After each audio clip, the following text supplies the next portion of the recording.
Dans les locaux des associations de consommateurs, les dossiers se suivent et se ressemblent. Qu'est-ce qui se passe? Qu'est-ce qui vous manque? Beaucoup de prestations qui nous sont facturées par le syndic sont sans fondement.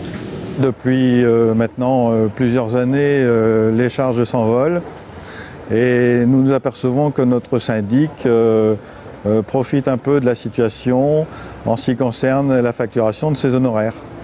Nous avons en fait de moins en moins la possibilité de comprendre ce qui nous est facturé. Selon la Chambre des associations de consommateurs du département, certains syndics facturent des prestations indues. Une dérive que veut enrayer le gouvernement via un arrêté. Celui-ci fixe la liste des actes que chaque gestionnaire devra proposer au minimum dans son forfait.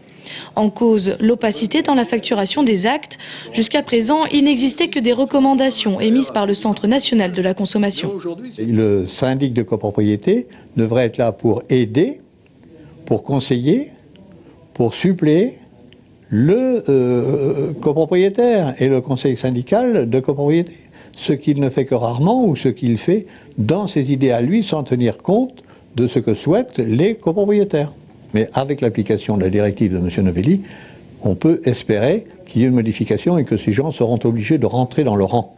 C'est-à-dire éviter qu'ils continuent à abuser des copropriétaires de la façon dont ils le font.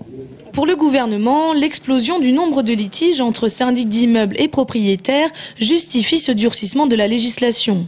Les professionnels, eux, voient en cet arrêté une marque de défiance injustifiée.